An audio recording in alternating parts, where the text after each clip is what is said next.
inig ngayong oras na ito. Patuloy po kaming humihingi ng tawad. Patawarin mo po ang bawat isa sa lahat po ng aming mga kasalanan. Bigyan mo rin po kami ng biyaya na makapagpatawad sa lahat ng mga tao na nagkasala sa amin. Panginoon, sa lugar na ito, tinatanggap ka namin bilang aming hari. Tinatanggap ka namin bilang aming tagapagligtas. Pumasok ka sa buhay namin, maghari ka sa buhay namin. Lord, magpakilala ka po ngayong oras na to. Lord, iparanas mo po ang iyong kapangyarihan. Ihanda mo po ang aming mga puso na tanggapin ang iyong salita. At Lord God, sa pagtanggap po namin sa iyong salita, maranasan po namin ang kaya mong gawin sa aming buhay. In this place, we declare your victory and the defeat of the enemy. Salamat po sa iyo po lahat ng pinakamataas na papurit pagsamba. In Jesus' name, everybody say, Amen and amen. Praise God. Are you ready? Handa na po ba kayo? Praise God. Sabi mo sa iyo nasa kaliwat kanan, parami tayo ng parami. Sa biyaya ng Panginoon, it is visible what we are doing in our anointed group. Sobra na po itong visible, and I know and I believe by God's grace, bago dumating ang bare months, tayo ay puno na. Amen. At sino gusto dito nananampalataya bago matapos ang taong ito, tayo ay magdagdag ng mga services. Amen. Praise God. Ako nga'y nagpaplano, magpalagay kaya tayo ng evening service. No, kasi may mga pasok din yung iba natin leaders ng ng Sunday. Kaya why not? Pero still kalooban ng Panginoon. Amen po ba? So, next Sunday po ay after service, meron pong graduation ang kids ministry po natin sa biyaya po ng Panginoon. So if you want to witness it, kayo po ay mag-stay, manood po sa graduation ng ating kids ministry. Amen po? Praise God. Sabi mo sa iyo nasa kaliwat kanan, makikinig ako, wag mo kong aabalahin. Yeah, praise God. Okay. Let's talk about the part 3 of our Sunday service preaching. Pray like this, part 3. Matthew chapter 6, verse 12. And forgive us our sins as we have forgiven those who sins against us. Verse 12. Patawarin mo kami sa aming kasalanan tulad ng pagpapatawad namin sa nagkasala sa amin. Ang pray like this, ito po'y alam na alam nyo, ito po'y turong panalangin ng Panginoon sa ating lahat. Kaya po, kung hindi nyo po napanood ang part 1, part 2, meron po noon sa ating FB page. Inyong balikan para kayo po'y nakakasunod sa ating pong pinag-uusapan. So, kung last week, ang paghingi ng provision kay Lord ay everyday, isinunod dyan din ng Panginoon ang paghingi rin ng tawad ay everyday. Last week, we talk about our needs. Needs para sa ating katawan. Today, we will talk about our condition. We will talk about ang needs ng ating kaluluwa. Lagi niyo pong tatandaan, ang tunay na ikaw ay yung kaluluwa mo. Okay ba? Ang ating katawang lupa, tayo po'y nahahati sa 3 bahagi. Same with God. Tayo po ay merong physical body, merong soul, at merong spirit. Pag ang tao po ay namatay, ang espiritu ay pupunta sa Diyos. Hindi po tayo yon. Yung po ay Spirit of God. Kaya tayo nabubuhay because nasa atin ang Spirit. Itong ating physical body, ito po ay mabubulok. At ang tunay na mabubuhay, ang tunay lang na may iwan ay ang ating kaluluwa. Kaya ang tunay na ikaw ay yung kaluluwa mo. Amen? Okay. Number 1. Let's talk about the importance of forgive us our sins. Patawarin mo po ang aming mga kasalanan. Isa sa mga important at hindi pwedeng mawala sa ating pong panalangin ay yung salitang Lord, patawad. Hindi ito patungkol sa kanta ha. Yung Kung hindi, ito po'y mahalagang condition. It sounds, Pastor, parang kababa, parang kababaw naman ang salitang patawad. Yung patawarin mo ako, Lord, parang kababaw. Pero ngayon, atin itong mas didiinan. It is not just about confession. Ang paghingi ng tawad, ito po'y condition ng ating puso. So, we will talk about the bigger picture ng confession. Ano nga ba ang confession? Letter A, confession keeps you in the presence of God.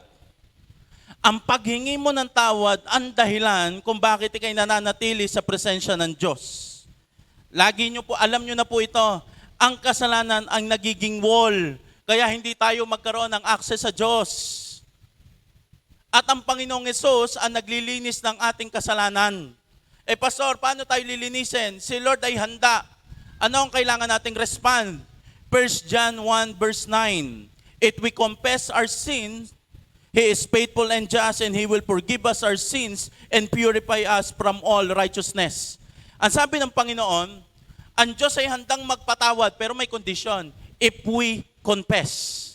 Ibig sabihin, ikaw ay umamin, humingi ka ng tawad sa Diyos. At ito matindi, ang Diyos ay hindi lang nagpapatawad, ang Diyos ay naglilinis pa ng ating kasalanan. It is more than doon sa kayang gawin. Okay, I forgive you. More than doon, He forgive us our sin and purify us from all unrighteousness. Imagine this. Every day, ang prayer mo ay, Lord, patawarin mo ako. It means, every day, sinasabi mo kay Lord, Lord, I need you. Every day, sinasabi mo kay Lord, Lord, kailangan ko ng iyong dugo. Linisin mo po ako ng iyong dugo. Sa everyday confession, doon nakasalalay ang relationship mo kay Lord. Bakit? Iniyahayag mo kay Lord lahat ng iyong karumihan. At everyday na ginagawa mo yun sa Diyos, everyday kang nananatili sa presensya ng Diyos. Alam na alam nyo na to, ang kasalanan natin, ang humahad lang, kaya feeling natin wala si Lord sa buhay natin. Kapag walang confession everyday, pag walang paghingi ng tawad sa Diyos araw-araw, parang pakiramdam natin, palayo tayo ng palayo sa Diyos. Remember this, hindi ka nawawala sa presence dahil nagkamali ka. Nawawala ka kapag tumigil ka ng umamin. Bakit? Dahil ang Diyos, kaya nga tinuruan tayong pray like this, patawarin mo kami sa aming kasalanan. Ibig sabihin, ang Diyos ay laging handang magpatawad. Pero ang challenge, if we confess, pag everyday kang nahingi ng tawad sa Diyos, laging bukas ang pintuan ng Diyos sa iyo. Nawawala lamang ang presensya ng Diyos kapag hindi ka na nahingi ng tawad. Kaya yung forgive us our sin, yan po ay malaking bagay sa tayo mo sa Diyos. Letter B, confession is transformation. Ang taong everyday nalapit sa Diyos at naamin na siya'y makasalanan, everyday siya'y nalaya, everyday siyang nababago. Nagigets niyo ako? Bakit po? Kapag ang tao hindi nahingi ng tawad sa Diyos everyday, sabihin ko sa iyo, pride yan. Sabihin mo sa nasa kaliwat kanan, pride yan. If we forget to confess our sin to God every day, kaibigan, pride yan. Bakit? Dahil parang sinasabi mo, okay ka na Parang wala nang mali sa iyong buhay. Kaya dyan sinama ng Panginoon sa pray like this, yung forgive us our sin. Ibig sabihin nun, hindi ito weekly, hindi ito monthly, at lalong hindi ito yearly. Ang everyday confession, ito'y everyday pinapasiyasat mo sa Diyos ang iyong puso. Kaya mahalagang nahingi ng tawad dahil mayroong pagbabago. Huwag kang hihingi ng tawad pag tuwing Pasko lamang. Ano ibig sabihin? Ang iba'y nasimba pag birthday. Ang iba'y nasimba lamang nahingi ng tawad kapag Pasko. Ano ibig sabihin? Nagbabawas daw sila ng kasalanan. Sabi mo sa'yo, nasa ruwat ka na, hindi ka ganon. Everyday tayo nalapit sa Diyos kasi hindi lang natin habol ang kapatawaran. Ang habol natin tayo lumaya. Ang habol natin mabago ang ating buhay. Alam mo ba, pag ikay everyday nagko-confess kay Lord, nako, si Holy Spirit ay sobrang natutuwa sa iyo and He will tell you anything kung saan ka nagkamali. Yung Lord, patawarin mo po, Lord God, sa aking kasalanan. Alam mo, pag ikay sincere na nagawa ko man, Lord, sinasadya ko man or hindi ko man po alam. Lord, patawarin mo ako. Alam mo, si Holy Spirit, kikilos yan sa iyong buhay. Sasabihin sa iyo ni Holy Spirit, i-confess mo yung kanina, napatingin ka na naman ng masama sa isang tao. I-confess mo kanina, nagalit ka uli. I-confess mo kanina, nangupit ka. Minsan kasi mababaw ang tingin natin sa kasalanan. May mga kasalanan pala tayong, hindi akala natin ang kasalanan lang ay kapag ikay nakapatay.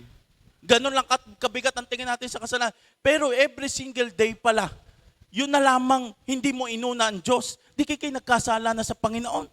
Yun na lamang ikay nagkaroon ng worries. Yun na lamang mas nagtiwala ka sa kakayanan mo kaysa sa Diyos. Di kayo na kasalanan. Pero everyday na ikay nagko-confess sa Diyos, mas nagiging aware ka, Lord, kanina Lord, patawarin mo ako ha. Hindi na naman kita nauna. At pag ikay na-aware na kung saan ka nagkamali, nagkakaroon ka rin ng puso kung saan mo dapat ito baguhin. Amen? Ito ho'y pag-i-scan. Tingnan nyo ang awit ni David nung siya ho ay nagkasala. Mga awit chapter 51 verse 9 to 10. Ang kasalanan ko'y iyon ang limutin, lahat kong nagawang masamay pawiin. That is confession. Nung na-realize niya kung saan siya mali, ang problema niya ang kanyang puso. Ano sabi niya sa verse 10? Isang pusong tapat sa akin likhain, bigyan mo Diyos ng bagong damdamin. Nagigets niyo ako? It is more than confession. Merong paghingi. Kasi kapag alam mo kung nasaan ang problema, alam mo kung sa paano ka hingi sa Diyos. Kaya confession is transformation. Pag naamin ka sa Diyos, kasunod yan, Lord, ako po'y bumagsak uli sa pera. Lord, ako po Lord, bumagsak uli sa ganito. Lord, next time, Lord, bigyan mo po ako ng biyaya. Nagigets niya? Kaya every time you confess, may nababago sa buhay mo. Hindi lang nalinis ang kasalanan mo, lumalaya ka dyan. Letter C. Sabi mo sa'yo, nasa luhat kanan, kakapit ka. Confession is spiritual warfare. Ibig sabihin, malaki po ang influence ng spiritualities. Hindi kailangang, ang paghingi ng tawad po'y matindi. Kapag ang isang tao nagkakasala, nagkakaroon ng legal ground si Satan. Yung mga kasalanang hindi inaamin, yung mga kasalanang ating ginagawa, hindi po ito tago. Ito po ay hayag sa espiritual. At kapag ang isang tao mayroong ginagawang kasalanan, nagkakaroon ng legal ground si Satan. No? Para pasukin, galawin, kontrolin ang iyong buhay. Yung mga kasalanang hindi inaamin ay pwedeng mga bukas na pinto ng kaaway para ang kaaway ay malayang makakilos sa iyong buhay. Tandaan nyo, hindi lang ito patungkol sa tago naman ng kasalanan. No, pag meron kang tagong kasalanan, expose ka sa spiritual. Yung mga unconfessed sin, kasalanang hindi inamin, yan po'y access ng kaaway. Satan can live, kayang tumira ni Satanas in your thoughts, in your emotion, and repeated pattern. Pag ang isang tao nagkakasala, hindi yan tago. Hindi yung kaya ko ito. No, nagkakaroon dyan ng influence si Satan na mas lalo niya napapasok ang iyong thoughts, emotion. Hindi ka lang basta nagkakaroon ng kasalanan. Nagkakaroon ng influence ang spiritual. Amen? Mga taga-Efeso chapter 6 verse 12, sapagkat hindi tayo nakikipaglaban sa tao, kundi sa mga pinuno, sa mga makapangyarihan, sa mga tagapamahala ng kadilimang umiiral sa sanlibutan ito, ang mga hukbong espiritual ng kasamaan sa impapawid. We believe in the spiritual realm. Amen? Ang simbahan po natin ay naniniwala sa mga bagay na spiritual.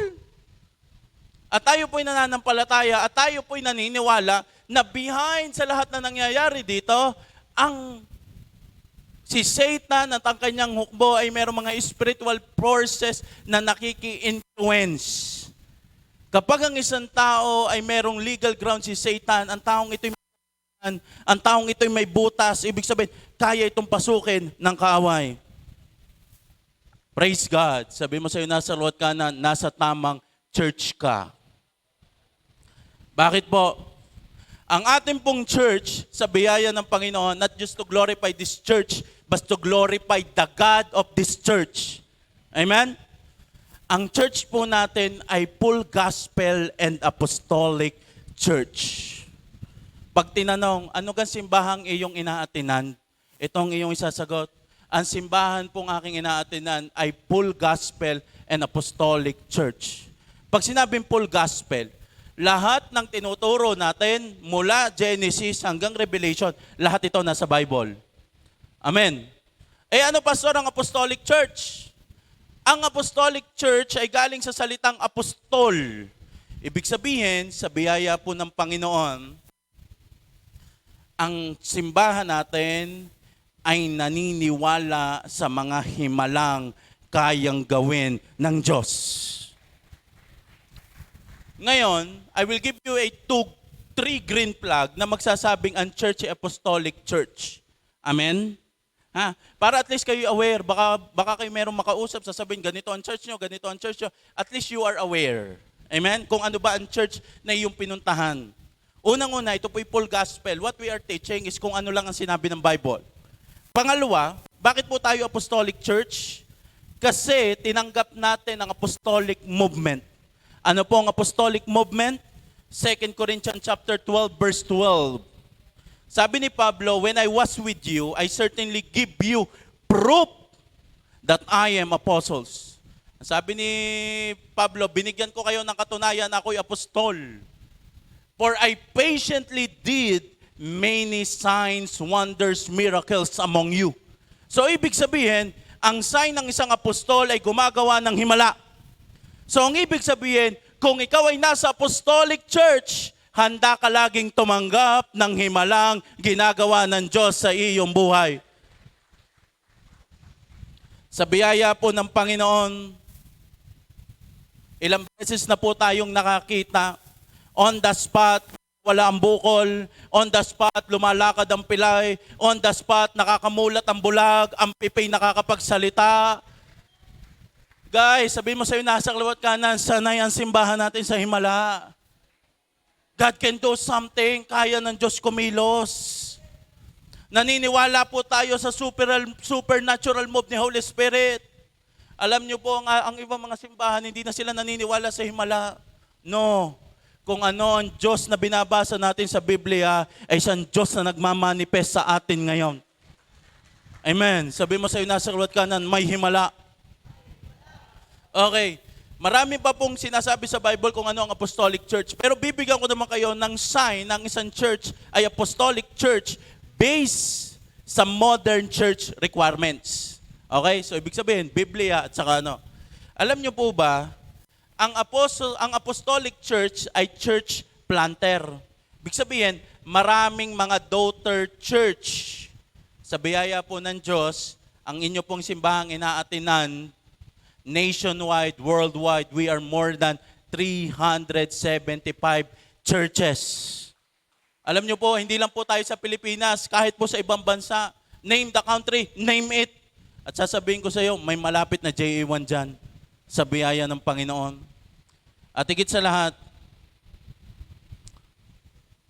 masasabi mo yung Paul's ang apostolic church pag Paul's Jesus ang pinipreach. Sa biyaya ng Panginoon, kahit kayo mismo, alam nyo sa inyong sarili, walang ibang Jesus na tinataas sa simbahang ito, kundi ang pangalan lamang ng Panginoong Jesus. Amen? There is no other name. It is very clear to us that who is our worshiping? Si Lord yun. Sinong sinasamba natin? Ang Panginoong Jesus yun. Bakit po? Because, ito'y sinama ko na, that confession is spiritual warfare. For you to be, alam nyo na tayong simbahan po natin nakilo sa spiritual. Marami hong mga false na sinasabi, false accusation about sa ating church. Unang-una, at least kayo po'y aware, tayo daw po'y nagtatawag ng kaluluwa. Una ko na sasabihin sa inyo, wala ho tayong ginawa or wala ho tayong karapatan, wala tayong kakayanang magtawag ng kaluluwa. Pero sa biyaya ng Diyos, ginagamit niya tayo sa himala. Amen.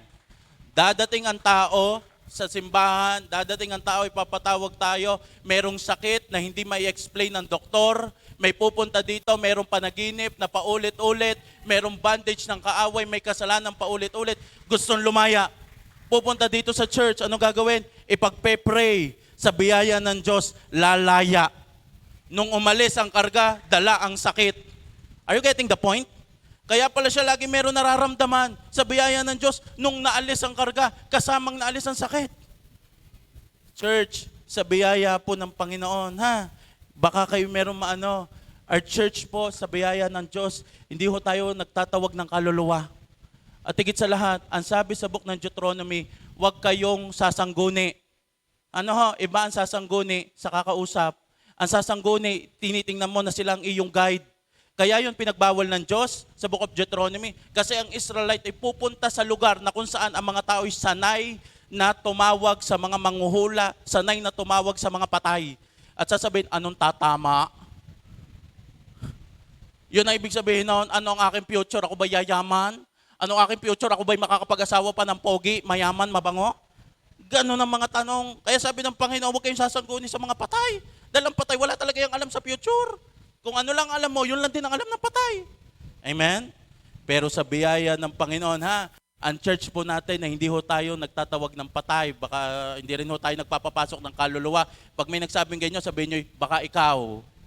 O kaya naman sabihin mo, pag pray kita, baka ikay kargado. Ano ha?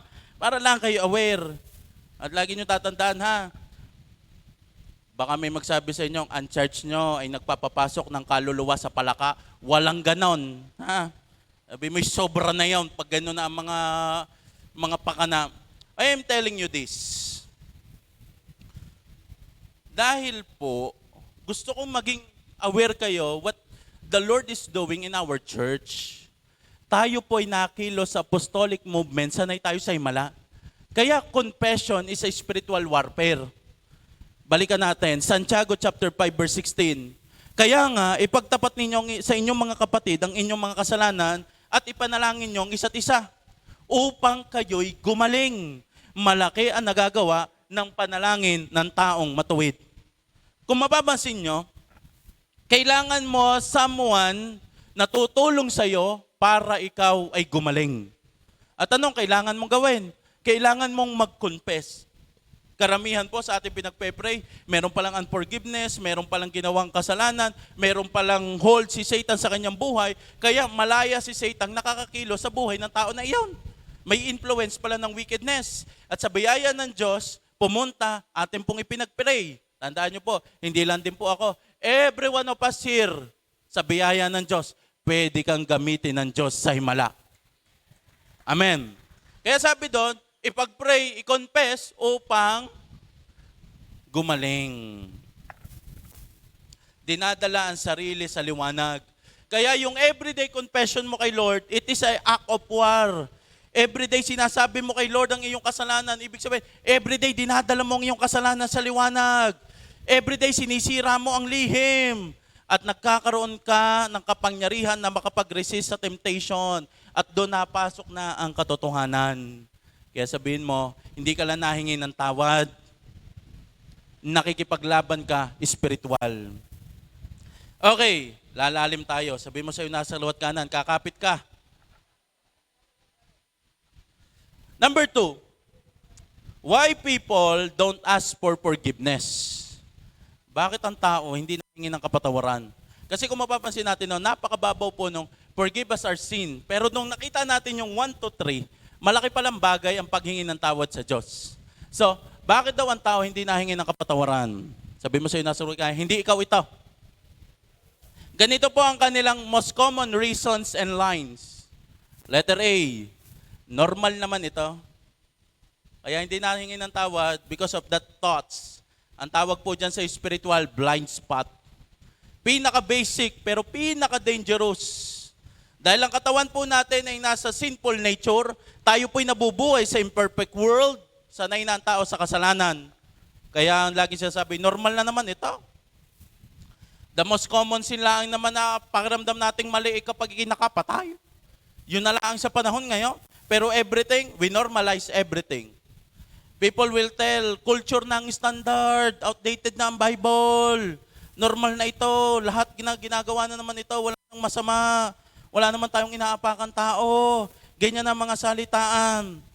Tandaan nyo, ang taong feeling niya, wala siyang mali, hindi yan magsosorry. Sabi mo sa'yo, nasa kalwat ka na, parang ikaw. Oh? Pag pakiramdam niya, hindi siya mali, hindi yan magsosorry. It is the same with God. Kung pakiramdam natin, normal na lahat ng bagay, hindi na tayo magsosorry sa Diyos. Ang tawag po doon na spiritual blindness. Hindi na sin, ang tingin sa mali, rebranding. Iniba lang ang salitang chismis, sinabi lang sharing. Confident lang daw siya sa kanyang buhay, pero pride na pala. Nagiging practical lang, pero nako-compromise na pala ang faith. Are you getting the point? It is the still same sin na nire-rebranding lang ni Satan. Pinapaganda lang ang tawag. Letter B, okay lang ako. Yeah, yung madalas eh. Di ako hingi ng tawad. Okay lang ako eh. Di nahingi ng tawad kasi feeling niya okay pa siya. Di nahingi ng tawad kasi yung ginagawa niya still pinagpapala pa rin siya ng Diyos in some area ng kanyang buhay. Pilit na inilalaban. Ang sabi niya, wala namang mali kasi walang nangyayaring mali. Saka na ako lalapit pag pangit na ang sitwasyon. Yung mga salitang ganyan, okay na. Okay lang naman ako, still I serve in the church. Na-smile pa nga ako sa mga services. Lagi pa nga ako napunta sa church. Alam nyo, tandaan nyo ito ha, magkaiba ang king sa kingdom. Magkaiba ang king sa kingdom. Hindi agad mananakaw ang ginagawa mo sa simbahan, pero pwedeng hindi ka na okay sa harapan ng Diyos. Idolatry, your private life, yung ikaw at si Lord lang, kamusta ka? Letter C, enjoy ko pa eh. Yeah, kaya hindi nahingi ng tawad, enjoy pa. Sabi mo sa'yo nasa kalwanda na, hindi ikaw yun. Mga Hebreo chapter 11 verse 25, iniibig pa niyang makihati sa kapihang dinaranas ng bayan ng Diyos kaysa magtamasa ng mga panandaliang aliw ng mundong ito, dulot ng kasalanan. Ibig sabihin, ang mundong ito ay nagbibigay talaga ng panandaliang aliw. Tapatan na. The most reason, kaya hindi natin sinusuko ang isang kasalanan, hindi natin kinokonfess ang isang kasalanan, kasi nag-e-enjoy ka. Masarap pa kasi. Nakakabus pa kasi, may nakukuha ka pa kasi, masaya ka pa kasi. Pleasure is stronger than conviction. Tandaan niyo po ito, kapag alam mo ng pangit, hindi ka na mag-aaksaya ng oras. Amen. Pero hanggat ikay nag-e-enjoy, alam mo minsan kasi pag si Satan nagpakita na it is obvious dark, it is obvious sin, hindi ka na pupunta. Ang ipapakita ni Satan, yung parang okay, may kilig factor. Yung mga kasikretong kachat, yan, mga enjoy pa kasi eh. Yung mga hidden habit na laging ginagawa, enjoy pa kasi eh. May mga emotional attachment, nag-enjoy. Pastor, pag sinabi niyang eat well, napapa-eat well talaga ako. Pag sinabing good night, talaga napapatulog niya ako. May emotional porn addiction, online adultery, everything. Ayaw mong bitawan kahit alam mong mali. Natatakot kang umamin, hindi dahil ayaw mo ma-expose. Natatakot kang umamin kasi natatakot kang mas mawala siya kaysa mas gumaling ka. Hindi yung natatakot ako baka ano sabihin ng church. No, one of the reason, kaya hindi mo inaamin kasi takot kang mawala ang kasalanan na iyan sa iyong buhay. Saka na, Pastor, sulitin ko na 3 months. Ay, kung dumating si Lord, ay yun na. Letter D. Yeah, mas nga most common line. Di naman ako ganon. Yan. Di naman ako ganan. Hindi ako kagaya nila. Ang mga tao yung mga mahihina sa pera. Mga in love sa pera. Hindi ako kagaya nila, mga addict. Pero ikaw naman pala yung mahina sa chicks. Ano? Di ka nga naaakit ng Ano sikat na sugal? Hindi ka nga na-addict ng scatter. Hindi ka nga na-addict sa scatter. Ikaw na may nahihimatay na sa kachat mong pataga. At sasabihin mo, hindi ako gagaya nila. Ay nako, meron pa rin kailangang ayusin. Hindi ako kagaya nila. Mas kontrolado ko ang akin. Meron kang mas kontrolado pag parehas kang pumasok sa kasalanan. Parehas na hindi na yung kontrolado. Are you getting the point? Hindi, ang akin naman, pastor, ay mas control ko. Hindi. Yun ay pagkat uminom, bangingi. Ako, nakakauwi pang tuwid. Parehas pa rin yan. Kaya minsan pakiramdam natin ay ayaw nating mag-confess dahil meron pang mas malaking may kasalanan sa atin. Ang kinupit ko 10, ang kanya 100. Siya muna ang humingi ng tawad. Ano ga yun? Kaya minsan mas lalo natin Self-deception is the strongest deception. Yung niloloko mong harap-harapan ng sarili mo, yung alam mo sa sarili mo, sala na, alam mo sa sarili mo, merong pero ipipilit mong mas sila, mas ganun sila, nako, doon tayo mas mahirapan. Letter E, kaya ko to mag-isa, ayoko ma-expose. Yeah. Pastor, hindi ko aaminin ang aking kasalanan. Ako na lamang at si Lord. 2 years mo ng battle yan. 2 years ng paulit-ulit dyan. Ako na ang bahala, hindi ko na kailangan ng tulong. Alam niyo ho ba, ang gusto ng kaaway, mag-isa ka. Ulitin ko, gusto ng kaaway, mag-isa ka. Ayaw niyang ikay nag-o-open up. Ayaw niya ng accountability. Ayaw niyang magpakorek. Alam mo, ang sinasabi ng kaaway, image more than healing. Ingatan mong imahe mo, alam mo, ma-judge ka ng mga yan. Magbabago ang tingin sa'yo. Pag nabuking ka, naku, kawawa ka.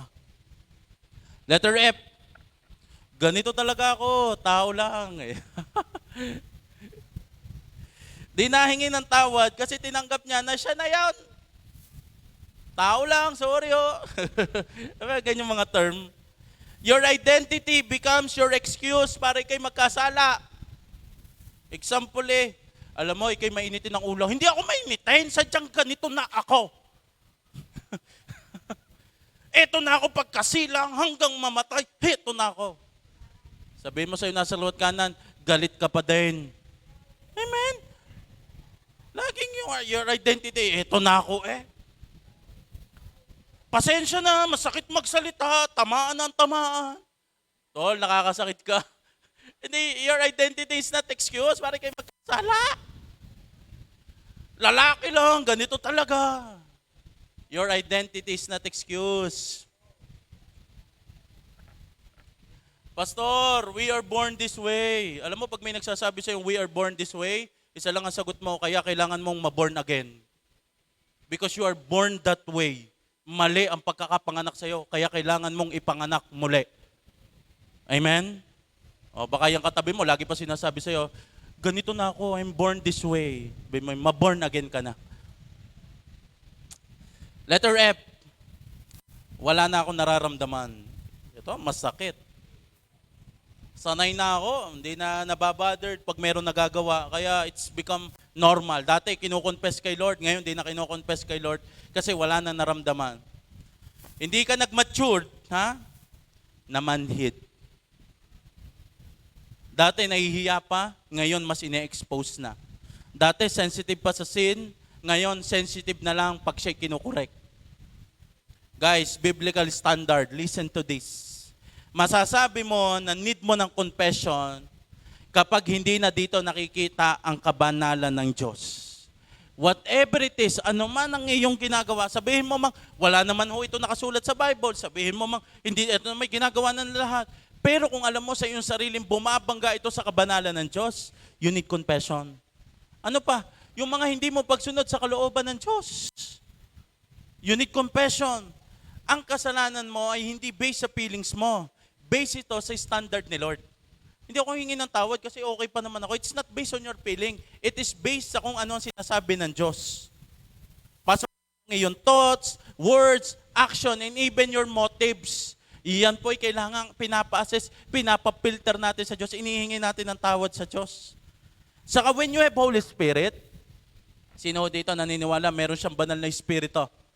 When you have the Holy Spirit, laging merong conviction. Laging merong discomfort. Laging meron si Holy Spirit nangangusap sa'yo, anak, mali yan. At alam niyo po ba itong pinakamasakit? Sometimes if you continue doing that sin, nawala yung feelings. Alam mo, ibig sabihin hindi ka tinanggap. Uy, tinanggap na ako ni Holy Spirit, tinanggap na ni Holy Spirit na ganito talaga ako. Kaya wala ng conviction pag ginagawa ko, para normal na lang.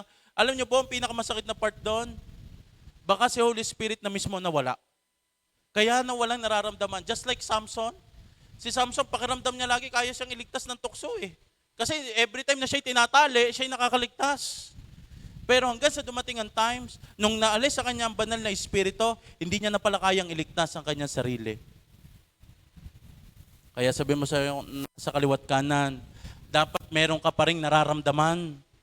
Amen? Every time na ikaw nakakapangupit, amen, meron ka pa rin dapat conviction. Hindi yung nakapangupit ka, Lord, salamat, don't worry, may tithes ka dito. Wala nang conviction, feel good. Baka si Holy Spirit na depart na. Baka si Holy Spirit ay umalis na. Alam mo na, Lord, salamat po. Alam ko naman pong mali ito, pero salamat po, wala na ako nararamdaman na guilt. Huwag kayong mag-alala. Maglilingkod ako sa iyo hanggang dulo. Teka lang. Pag wala ng impartation ni Holy Spirit, mahirap na yan. Okay. Are you ready? Number 3. Paano lumalago ang kasalanan? How sin grows from desire to strongholds. Yan. Santiago chapter 1 verse 14 to 15. Verse 14. Natutokso ang tao kapag siya'y naaakit at nagpapatangay sa kanyang sariling pagnanasa. Verse 15. Kapag ang nasa ay tumubo at nag-ugat sa kanyang puso, magbubunga ito ng pagkakasala. Kapag ang kasalanan ay lumala, ito yahantong sa kamatayan. So, still, nakakasunod po kayo sa ating pinag-uusapan. We will talk about paano lumalago ang kasalanan mula sa simpleng desire hanggang nagiging na itong strongholds. Letter A, let's talk about desire, or pinamagatan ko itong nakapasok na magnanakaw. Itong desire, hindi pa ito kasalanan. Pero ito'y crucial because mostly, ito po'y pumapasok sa ating thoughts, tayo naku-curious, emotional pull, situation. Parang ganito, nag-i-scroll ka sa Facebook, naglalakad ka, biglang out of nowhere, meron ka nakita na biglang pumasok sa iyong thoughts, meron ka agad nakita. May nakita kang jackpot, may nakita kang pogi, may nakita kang maganda, may nakita kang parang something like maganda sa iyong paningin. Itong mga desire na ito yung mga pumasok sa isip na hindi binantayan. At madalas, you need to be aware kung saan ka babad. Amen. Kasi ginugusto mong isang bagay na lagi mong nakikita. Nagigits niyo po ako? Meron psychological yan. Kung ano lagi mo nakikita, kung ano lagi mo naririnig, doon ka natatransform. Kaya kapag ang mga kasama mo, laging pinag-uusapan ay jowa, mamaya kahit ikaw ay study first, naging ano ka na ngayon? Yun na rin ang iyong naging thoughts. Pag ang pinag-uusapan nila mga pera, di mamaya, yun na rin ang iyong ikot. Nagigets niyo po ako? Diyan nang gagaling ang desire. Ito yung mga pumasok sa isip mo, hindi pa yung kasalanan, pero nandyan na ang laban. Kaya every thoughts, dapat ito po ay pinipilter. Letter B, mind takeover. Ang desire na hindi na control, yan na, ninakaw ang isip. So pumasok ang magnanakaw, anong una niyang ninakaw? Ninakaw ang isip. Remember, kung ano lagi mong tinitingnan, nagkakaroon ka ng desire doon. Lagi mo yan tinitingnan, hanggang mamaya ini-imagine mo na. Meron ng thoughts ng justification. Tandaan mo, pag ang isang pumasok sa isip mo, ginastify mo na, hindi ka na magre-resist. Nagigets nyo? Basta may pumasok sa isip mo, na pinilit mo itong maging tama, hindi ka nalalaban. So, dahil ginajustify mo na, you allow that thoughts, that desire. Mo agad inalis, pag-scroll mo, binalikan mo, teka, sino nga iyon? Ano nga iyon? Yan. Pag nabago ang isip, nababago ang galaw. Nababago ang pananaw. Dati, ang tingin mo it is God versus sin. Okay? Nung wala pa ang discern na yon, ikaw at ang Diyos. Ang Diyos at ang iyong kasalanan. Kaya alam mo na agad hindi yan sa Diyos, hindi yan sa Diyos. Pero pag nakapasok niyo ito, there's a mind takeover. It is not all about God versus sin. Ito'y patungkol na sa okay versus not okay. At ito ang pinakamatindi doon. Dito napapasok ang church rule versus your happiness. Nagigets niyo ako? If you allow the thoughts, you justify the thoughts, nakakalimutan mong ito'y Diyos laban sa kasalanan. If you justify the thoughts, ito'y nangyayari saan? Ito'y nagiging laban ng simbahan at ng iyong kaligayahan. Church rule versus your happiness. Bagay ba ito sa akin? Yan na, ninakaw na ang iyong isip. At dyan napapasok si Satan. Deserve mo yan. Magaling si Satan magbigay ng imagination. Hanggang mamaya, yung standard mo na God versus sin, naging you versus church, you versus other people. Kaya binababa mo na ang iyong standard. Ang tinitingnan mo na lang, masama ba ito sa mundo o hindi? Dati, masama ba ito sa patingin ng Diyos? Pag sa sunod na mind takeover, masama ba ito sa mundo o hindi? Yun na, bumababa ng standard. Letter C. Ito na, next level. Pag nabago na ang isip, isolation process. Ninakaw ang time. Dahil nabago ang isip, susunod na ang katawan at dyan na po pinapanganak ang sin. Nabubuhay na yan sa kanyang secret life. Medyo lumalayo na yan sa church, lumalayo na yan sa mga accountability group, mga natahimik na sa GC, kaya pala delikado pag natahimik. Sabi mo sa'yo, huwag kang tatahimik basta. Alam mo yon, dahil yan na yan, isolation process na yan Diyan na ang pasok niyan.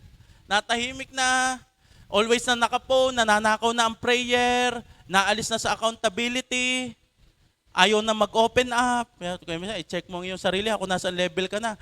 Ayaw na ng mga rebukan, kasi hook na siya Pag yun ang pinag-uusapan, masakit na, kasi involved na ang kanyang puso. Akala'y freedom, akala'y bagong mundo, pero prison pala. Ang sasabihin sa'yo ng kaaway, nagkamali ka na din naman, ilaban mo na. At ito ang sunod na pasok, letter D, defensive heart. Yan na, ninakaw ang puso.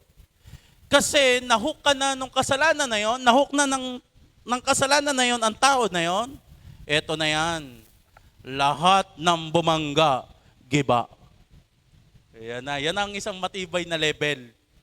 Lahat ng ahadlang, yan na.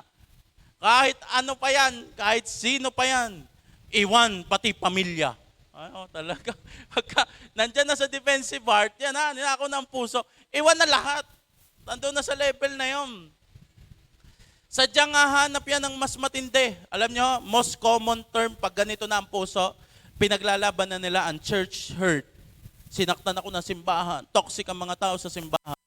Alam nyo po ba, I always believe na tunay, church hurt is real. We will talk about it next week. May church hurt, pero it's not all about church hurt. Baka you hurt God. Amen? Baka there are unaware sin, may mga pride, you cause division and submission, financial mismanage, family role, false love. Baka merong root, baka merong pinag-uugatan, kaya feeling mo, laging ganon. Kaya minsan pinaglalaban mo lagi nasa defense na. Letter E, consequences. Ninakaw na ang joy. So ibig sabihin, naalis na sa defensive heart kasi, inaalis ka sa covering mo kay Lord. Amen? Nagigets niyo po ako? You have accountability group. Sa defensive heart, aalis ka sa covering na yon. At ikaw na lamang at yung kasalanan na ine-enjoy mo. Pero once na lumabas ka sa covering ng Diyos, eto na yan. Pasok na agad ang consequences, ninakaw na ang joy. Just like Samson, malakas lang tayo makipaglaro sa tukso kasi sa presence pa tayo ni Lord. Pero pag umalis ka na, pag nawala na ang presensya ng Diyos, doon na natin makikita ang iyong mga pinili.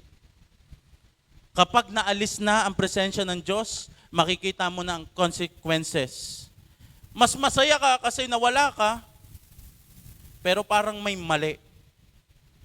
Mas masaya ka, pero natrap ka. Mas successful ka, pero parang mas empty ka. Ang kasalanan, tandaan niyo po ito ha, sa una lang yan nagpapasaya, pero nangiiwan niya ng empty. Bay mo sa'yo nakasalawat ka na, hindi ka mapupuno ng kasalanan. Sa umpisa lamang ang kasalanan, akala mo ikay punong-puno, pero habang tumatagal, ikay paubos ng paubos. Diyan papasok ang emotional dryness. May part ng buhay natin na ang Diyos lang ang magpupuno.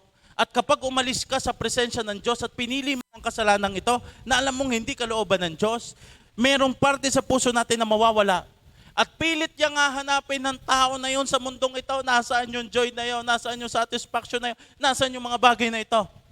At dahil hindi niya mahanap, palaki ng palaki ang kasalanan, hindi makuha sa ganitong kasalanan, hahanap ng another satisfaction, hahanap ng another na magpupuno sa kanya. At dito na papasok ang last, strongholds.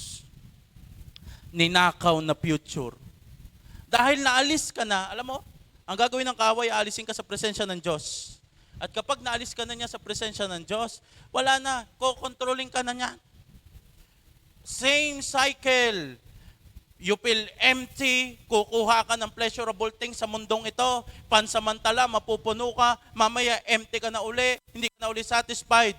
Paikot-ikot isang tao sa cycle of sin. Control. Mawawala na yung control niya. Dati siya ganito lang ang kanyang tinatry dahil hindi na siya nasasatisfied. Hanggang mamaya padami ng padami. Ay pagpadami ng padami ang kasalanan, mas lalong paharm ng paharm sa sarili. At dyan napapasok ang mga consequences. Nagiginang hopeless, repeated failure, identity change, mental prison, spiritually empty, ang future malabo. Bakit? Pag ang isang tao meron ng ganyan strongholds, ang kaaway meron ng kapangyarihan sa kanilang thoughts, yung freedom nila hindi na nila maramdaman. Paulit-ulit. Gusto na nilang lumaya pero hindi na sila makalaya. Bakit? Ang laging binubulong ng kaaway, diyan ka na lang. Pinili mo na iniwan mo na lahat. Hanggang mamaya, nandoon na lamang, paikot-ikot. Pero salamat sa Diyos. Bakit? Sabi mo sa iyo nasa kaliwat kanan, lalaya ka. Salamat sa Panginoon dahil ang Diyos ay merong gagawin. So, number 4, paano maging victorious sa kasalanan? Paano nga ba mapagtagumpayan ang kasalanan? Letter A, aminin. Sabi mo sa'yo nasa kaliwat kanan, aminin mo na. Hindi ka amin kung hindi mo tinatanggap na may mali sa'yo. Hindi ka lalaya sa kasalanang tinatanggi mo. Ulitin ko. Hindi ka lalaya sa kasalanang tinatanggi mo. Ano kailangan gawin? Tanggapin na ikay mali. Huwag nang i-justify, huwag nang i-minimize, huwag nang pagandahin. Pag alam ng sala, aminin na agad. 1 John 1:9, subalit kung ipapahayag natin sa Diyos ang ating mga kasalanan, maaasahan nating patatawarin tayo ng Diyos sa mga ito at lilinisin tayo sa lahat ng ating kasalanan sapagkat siya'y tapat at matuwid. Ang unang step ng freedom, honesty. Talagang Lord, patawad. Talagang Lord, iyak. Hindi lang basta sorry, kundi merong go, Lord, inaamin ko po na ako po'y nagkasala. Talagang luhod. Yun ang unang step. If you want to receive that freedom, I challenge you, ikaw ay umamin. Hindi ka lalaya sa mga bagay na tinatanggi mo. Letter B, humingi ng tulong. Ito, humingi ka ng, ikaw kasi nag-pray ka na ng repentance. Nag-pray ka na repentance. Level 1 pa. Pero sometimes, need mo talaga ng kasama. Kailangan mo talaga ng accountability group. Alam niyo po, ito ay lagi itong sinasabi sa amin ni Rev Gio every time siya nag-ano. There are pastor, siya po ay pumunta sa isang conference, nagpahinga siya sa isang hotel. Pagpunta niya dun sa isang hotel, nagbukas siya ng TV. Yung palang hotel na kanyang pinuntahan, pag ganong oras, nagpapalabas ng kung ano-ano. There are channels na ganon. Pagbukas niya ng TV, biglang lumabas agad yun. Biglang lumabas yung ganong palabas. Pinatay niya agad ang TV at siya'y nagpray kay Lord, Lord, alisin mo ito sa akin. Siya'y natutulog, hindi talaga maalis yung thoughts na yon. Hindi talaga maalis yung thoughts na yon. Talagang halos parang babagsak na siya on that sin.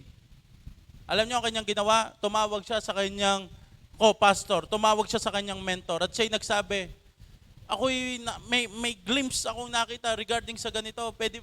At ako'y parang babagsak na sa kasalanan. Ano ko niyang ginawa? Siya po'y nagpa-pray.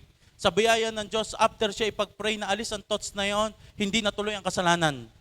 At dito ko po sinasabi sa inyo, ang kahalagahan ng ikaw ay nahingi ng tulong. Ang sin ay hindi simpleng kasalanan. Ito minsan ay sakit na paulit-ulit. Santiago chapter 5 verse 16, kaya nga ipagtapat ninyo sa ang inyong mga kasalanan, panalangin ninyo ang isa't isa upang kayo'y gumaling. Malaki ang nagagawa ng panalangin ng taong matuwid. Kaya I pray, alam niyo po, ang ating pong A-group, we designed this church na meron tayong accountability group. Amen? Sino dito merong A-group? Meron kang A-group leader na nagtatama sa iyo, meron kang A-group leader na nagpe-pray para sa iyo. And alam niyo po, ang A-group natin, dinidesign natin na ito po'y safe space. Na kung saan sa A-group, hindi yung, ay, sa biyaya ng Diyos, ang ganda ng ginawa ng Diyos sa aking buhay, ngayong linggong ito, sa biyaya ng Diyos, may tumatawid na pusa, aking binuhat. Alam mo yung puro tayo testimony? Alam niyo po, ang isa sa pinakagusto nating ma-develop sa church natin, ang ating A-group ay nakadesign as the accountability group. Ikaw ay naiyak, ikilalapit sa iyong leader at sasabihin mo sa iyong nanay, Nay, bumagsak po ako uli sa pornography. Nay, bumagsak po uli ako sa ganitong thoughts. Nay, bumagsak po uli ako. It is a place na kung saan, alam mo kung saan ka merong mali. At kapag kaharap mo ang iyong accountability group leader, hindi ka para magtago na ikay perfectong Kristiyano. Kung hindi kayo haharap na alam mo that there is something wrong in your heart and kailangan mo ng leader na magpe-pray sa iyo para ikaw ay maitama, para ikaw ay lumaya. Amen? That's why I challenge all the A-group leaders, ating kunin ang tunay na essence, that accountability group, na every time sila magtatapat, sila ating pagpe-pray. And I challenge all the member, be honest. Ihayag ninyo upang inyong mapagtanungan. Amen. Ang kasalanan, lumalakas sa isolation, sa accountability. Ang kasalanan, pag sinolo mo, lalago yan at lalago. Pero pag yan ay isinabmit mo, namamatay ang kasalanan na yan. Letter C, palitan ng pattern. Sometimes, hindi lang sapat ang isuko. Kailangan mong iwasan. Palitan mo ang mga ginagawa mo. Hindi lang pwedeng mag-stop. Kailangan merong start. Kasi pag sabing stop na, ayoko na, wala ka namang ginawa. Same cycle lang. Well, I tell you, mamimiss mo ang dating ikaw. Kailangan mag-start ka ng bago, meron kang bagong gawin. Lagi ka nang pumunta sa church, umattend ka ng mga prayer meeting, umattend ka ng mga prayer works, mag-join ka sa mga A-group. Nagigets niyo ako? Palitan ang pattern. Kung tuwing alas 9, ikay bumabagsak sa kasalanan na yon. Kung ikay nagkukulong sa kwarto, ikay bumabagsak sa kasalanan na yon. Kung meron kang ginagawa at bumabagsak ka sa kasalanan na yon, then baguhin mo ang pattern. Huwag mo nga hayaan na ilalagay mo ulit ang sarili mo dun sa posisyon na pwede ka magkasala. Amen. Palitan ang pattern. Letter D, putulin ang source. The only way to resist temptation is to run. Wala nang ibang sinabi ang Biblia para mapagtagumpayan ang tukso kung hindi tumakbo. Hindi mo mapapagtagumpayan ang tuksong nilalabanan mo. Nilalapitan mo. Putulin, i-block, i-delete, everything na merong access. If nagkakasala ka sa bagay na yan, alisin, be practical, delete all the apps, umiwas sa mga plays, umalis sa mga trigger point. Tandaan niyo po ito, ang tunay na repentance, hindi lang umiiyak, pinuputol. If you truly want to repent to God, hindi lang basta kailangan kang umiyak na alam mo nagkamali ka. The only way is to cut, to resist, to run. Amen. Pastor, itatama ko ito. Hindi mo kayang itama yan. That is the nature of temptation. You need to run. Ang pinakatama mong gawin ay tumakbo ka, putulin mo ang lahat ng pinag-uugatan ng kasalanan na yan. Hindi mo matatalo ang kasalanan lagi mo nilalapitan. 1 Corinthians chapter 10 verse 13, no temptation has overtaken you except for what is common to mankind. And God is faithful. He will not let you be tempted beyond what you can bear. But when you are tempted, He will also provide a way out. Imagine that, a way out. Ibig sabihin, paalis, lugar na kung saan pwede kang tumakas. Lugar at situation na pwede mong alisan yan. Huwag kang pumayag na, Pastor, no choice ako, bumagsak ako sa temptation.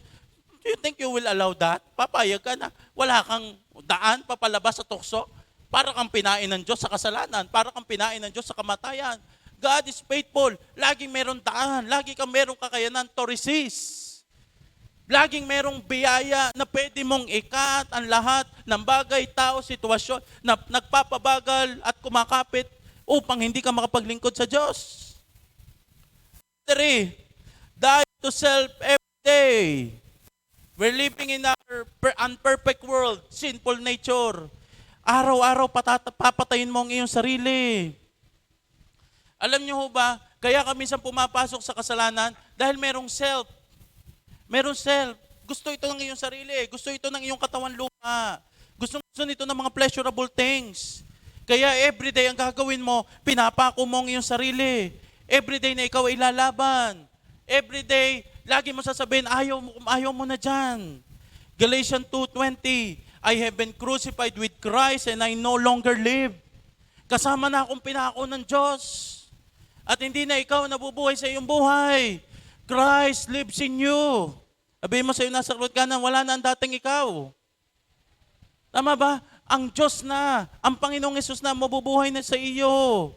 The life now I live in the body, I live by faith. Kaya bakit ka nabubuhay ngayon? Ang dahilan kung bakit ka nabubuhay ngayon, dahil kayo sumasampalataya sa Panginoon na nagmahal sa iyo at nagbigay ng buhay niya sa iyo. Doon ka nasunod, yun ang buhay na iyong sinusundan. Let's go back to our theme verse, Matthew 6:12, and forgive us our sin. Patawarin mo po kami. Big sabihin, kaya pala ito'y everyday. Huwag mo nang palakihin ang kasalanan. Isuko mo na agad araw-araw. Huwag mo nang hayaang manakaw pa sa iyo ang future mo. Pastor, ang hirap po kasi mag-resist, ang hirap po kasi lumaban. Bibigyan kita ng matibay na dahilan. 1 Peter chapter 3 verse 17, remember, it is better to suffer for doing good, if that is what God's want, than to suffer for doing wrong. Alam mo yon? Kahit wala ka sa Diyos, mayroong suffering. Pag nasa Diyos ka, mayroong suffering. Kaya sabi ng Bible, it is better. Mas okay pa na dumaan ka sa suffering na ginawa mo kung anong mabuti. Ginawa mo kung anong tama, kung ito ang gusto ng Diyos sa iyong buhay. Kaysa mag-suffer ka sa paggawa ng mali. I want to encourage you. 1 Peter chapter 3 verse 14. But even if you suffer for doing what is right, God will reward you for it. May gantimpala sa taong nagtitiis, masunod lamang ang kalooban ng Diyos. Kaya sabi ng Diyos, don't worry or be afraid of their threats. Alam niyo, may call the keyboardist, maraming threats, maraming pananakot, maraming what if kapag ilelet go mo ang kasalanan na yan. Yan ay masakit, maraming consideration, maraming lagi sinasabi. But the Lord said, if you suffer for doing what is right, God will reward you.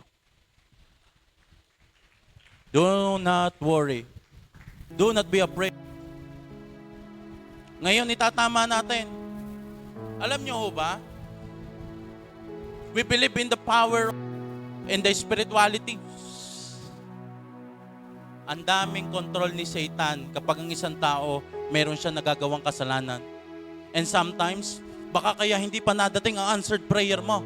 Sometimes kaya pa hindi nadating ang breakthrough mo. Kaya sometimes meron kang pinagpe-pray, hindi dumadating. Eh baka meron pang kasalanan. At sasabihin ko sa iyo, if you confess today, if you surrender everything today, there is breakthrough, there is freedom. May kakayanan kang pumili. May kakayanan kang magdesisyon. Huwag kang papayag that, Pastor, trap na ako sa aking sitwasyon na yan. No. Because the moment na sinabi mo, trap ka na dyan, parang wala kang Diyos. Parang wala ng Diyos na may kakayanang iahon ka dyan. Kung hindi, you will allow God na ikipalayain dyan. Today is your restoration. Today is your healing. Today is your breakthrough. Alam mo, if you confess today, mamaya makikita mo, mamaya mararamdaman mo na ang iyong future nire-restore ng Diyos. Inaayos na ng Diyos. I will end with this verse. John 8:34-36. Jesus replied, I tell you the truth, everyone who sin is a slave of sin. Ito ang katotohanan ng sinasabi ng Diyos. Kung sino mang nagkakasala ay alipin ng kasalanan.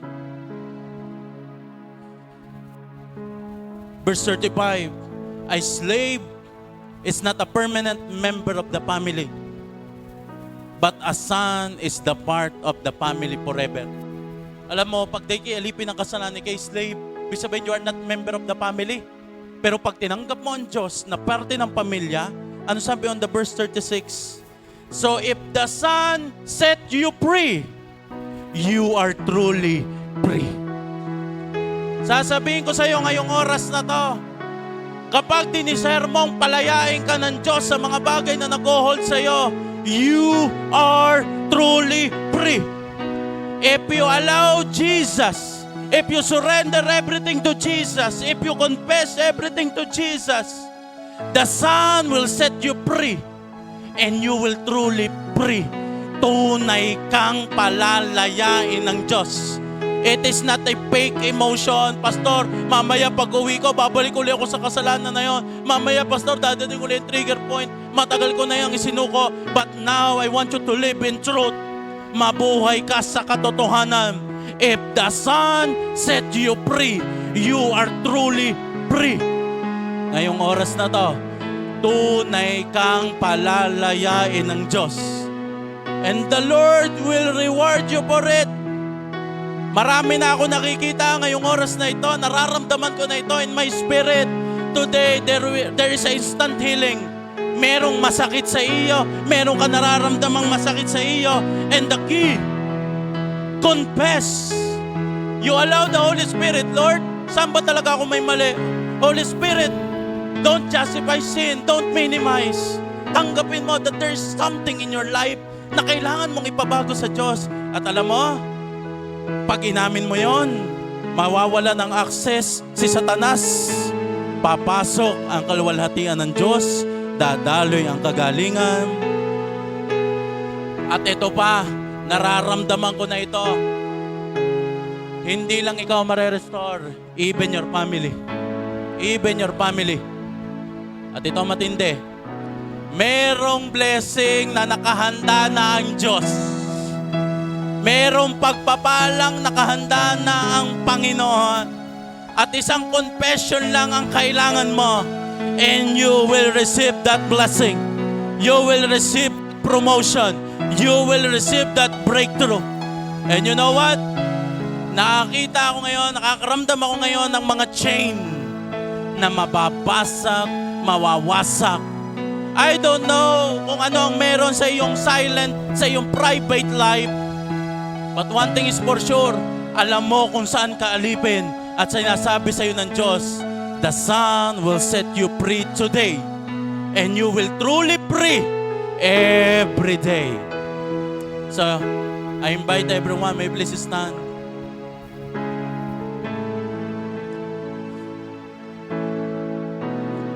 Oh, Father God. Oh, Jesus. Oh, Jesus.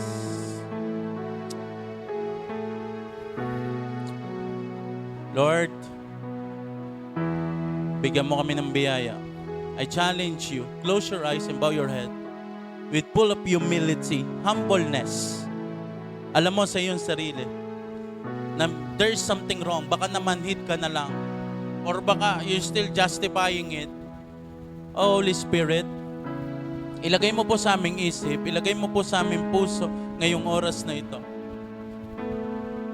Kung alin ang mga bagay na alam mong hindi mo kalooban sa aming buhay. That there is something na bumasag, nagkakat, nagbe-break sa anumang bagay na hindi mo kalooban sa aming buhay. Lord, tinulungan mo kaming manalangin sa mga bagay na ito. Father God, forgive us. Patawarin mo po ang aming mga kasalanan. Ngayong oras na to, just close your eyes. That just is simple. You say it, Lord, patawad. But you know it in your heart. Be specific. Lord, patawarin mo ako, Lord, sa kasalanan na ito. Lord, patawarin mo ako, Lord God, sa ganitong mga bagay. Lord, patawad po.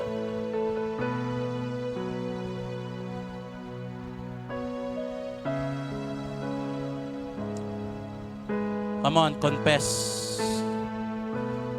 Confess. If we confess our sins, He is faithful and just. Do not be afraid. He is faithful and just. He is faithful and just. And He will forgive us in our sins. At ngayong oras na to, hindi ka lamang ng Diyos pinapatawad. Hindi ka lamang ng Diyos basta pinapatawad. Kung hindi, pinupurify ka ng Diyos sa lahat ng mga unrighteousness. Lord, I pray. Come on, confess. Confess. Confess. Confess. Aminin mo ngayon sa Diyos. Ngayon, aminin mo ngayon sa Diyos.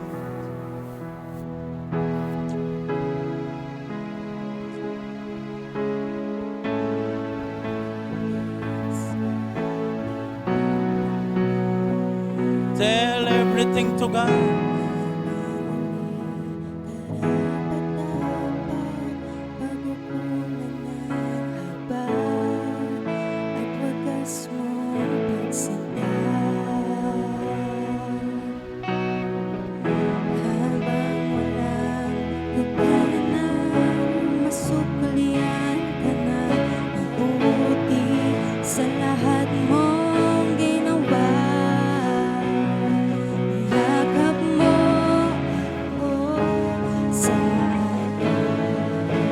Ngayon, I will give you the time to repent, to confess everything to God. Kahit hindi ka muna sumabay sa kanta, it is between you and the Lord. Aminin mo sa Panginoon, sabihin mo sa Panginoon ang lahat ng iyong pagkakasala. Sabihin mo sa Panginoon ang lahat ng iyong pagkukulang. Huwag mo munang ilagay ang iyong sarili na ikaw ang nasa tama. Huwag mo munang ilagay ang iyong sarili. Don't justify, don't minimize.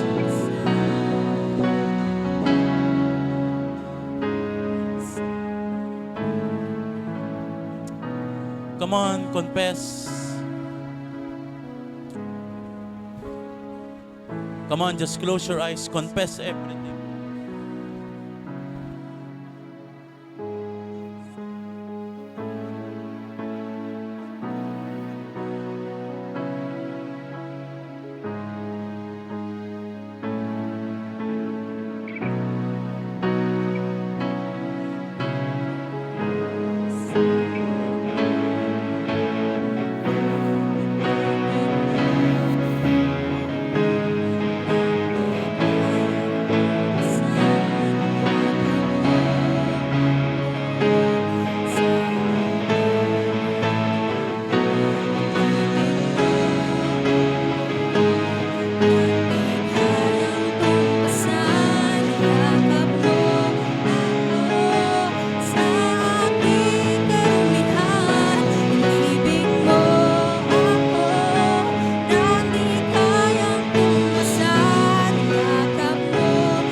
Holy Spirit,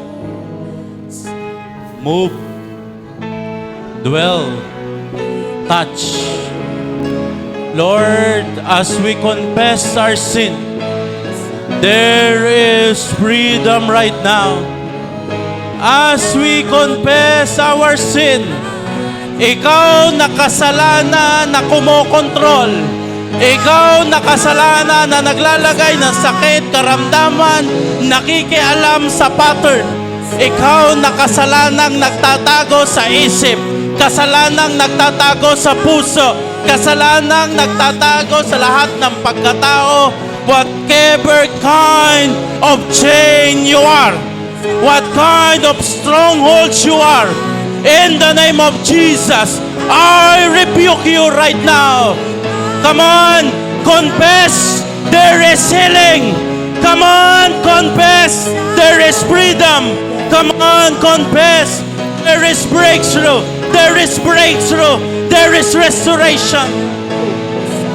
Come on, confess.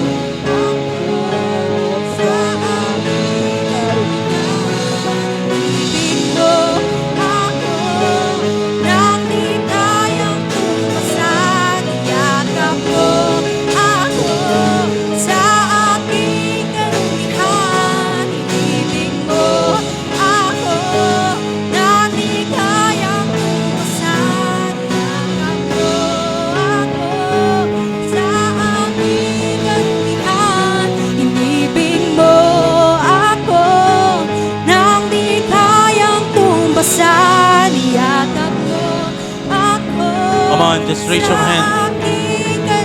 In the name of Jesus, lahat ng bondage, lahat ng chain, lahat ng strongholds na ginagawa ng kaaway sa buhay ng bawat isa, I rebuke you right now.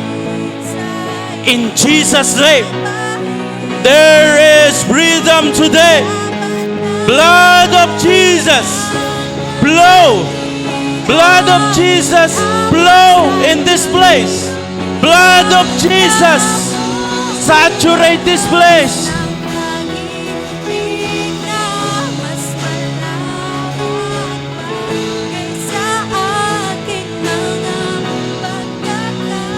Listen to this. May pagpapalang nanakaw ang kaaway. Dahil sa mga kasalanan na yan. O Holy Spirit, ipaalala mo po ang mga nanakaw ng kaaway dahil sa kasalanan na yan. At sinasabi sa iyo ng Panginoon, you confess it to God, you surrender it to God, the Lord will reward you. Do not be afraid. Do not be afraid. The Lord will reward you. I declare to you complete freedom.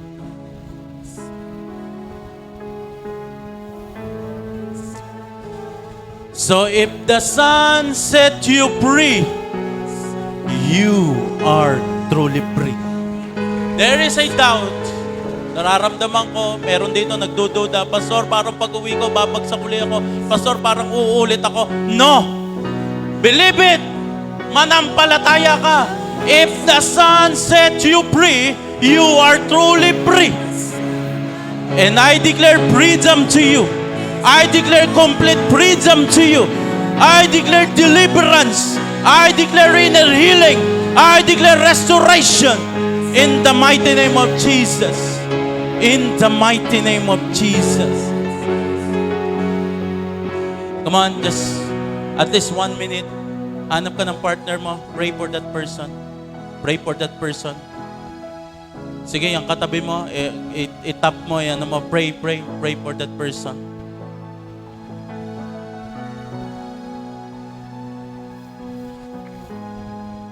If the Son set you free, you are truly free.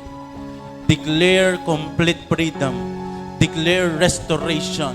Declare restoration. Lahat ng ninakaw ng kaaway dahil sa kasalanan na yan, I command you Wala ka ng kapangyarihan, wala ka ng karapatan. And I declare, blessing, overflow in this place. Lord, I command, as we confess our sin, wala nang hadlang. Blessing, breakthrough, healing, restoration, flow. Move, dwell, manifest in this place. Wala nang kapangyarihan ng kahit anong gawa ng kaaway in this place. The blessing will flow. Saturate this place. I tell you, if the sun sets you free, you are truly free. You are truly free. You are truly free. We thank you, Lord. We thank you, Jesus. We thank you, Holy Spirit. In Jesus' name, everybody say, Amen and amen.